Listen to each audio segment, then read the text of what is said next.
धृतराष्ट्र ने कहा, हे संजय, धर्मभूमि कुरुक्षेत्र में युद्ध की इच्छा से एकत्र हुए मेरे तथा पांडु के पुत्रों ने क्या किया? संजय ने कहा, हे राजन, पांडु पुत्रों द्वारा सेना के व्यूह रचना देखकर राजा दुर्योधन अपने गुरु के पास गया और उसने ये शब्द कहे, हे आचार्य, पांडु पुत्रों की विशाल सेना को देखें, जिसे आपके बुद्धिमान शिष्य द्रुपद के पुत्र ने इतने कौशल्य से व्यवस्थित किया है।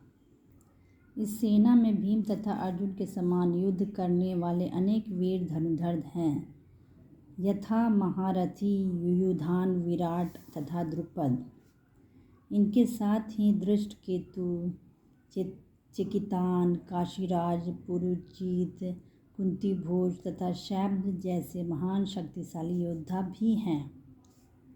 पराक्रमी युधामन्यु, अत्यंत शक्तिशाली उत्मौजा, सुभद्रा का पुत्र तथा द्रौपदी के पुत्र, ये सभी महारथी हैं। किंतु हे ब्राह्मण श्रेष्ठ, आपकी सूचना के लिए मैं अपनी सेना के उन नायकों के विषय में बताना चाहूँगा जो मेरी सेना को संचालित करने में विशेष रूप से निपुण हैं। मेरी सेना में स्वयं आप, भीष्म, कर्ण, कृपाचार्य, अश्वत्थामा, विकर्ण तथा सोमदत्त का पुत्र भूरिश्रवा आदि हैं, जो युद्ध में सदैव विजयी रहे हैं। ऐसे अनेक अन्य वीर भी हैं जो मेरे लिए अपना जीवन त्याग करने के लिए उद्यत हैं। वे विविध प्रकार के हथियारों से सुसज्जित हैं और युद्ध विद्या में निपुण हैं। हमारी शक्ति अपरिमेय है और हम सब पितामह द्वारा भली भांति संरक्षित हैं, जबकि पांडवों की शक्ति भीम द्वारा भली भांति संरक्षित होकर भी सीमित हैं।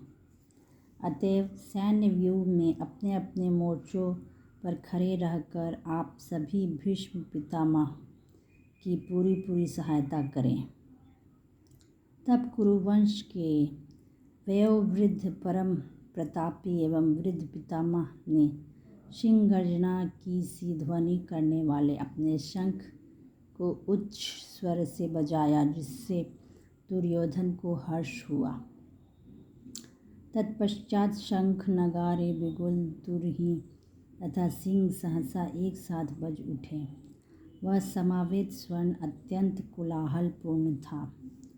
दूसरी ओर श्वेत घोड़ों द्वारा खींचे जाने वाले विशाल रथ पर आसीन कृष्ण तथा अर्जुन अपने अपने दिव्य शंख बजाएं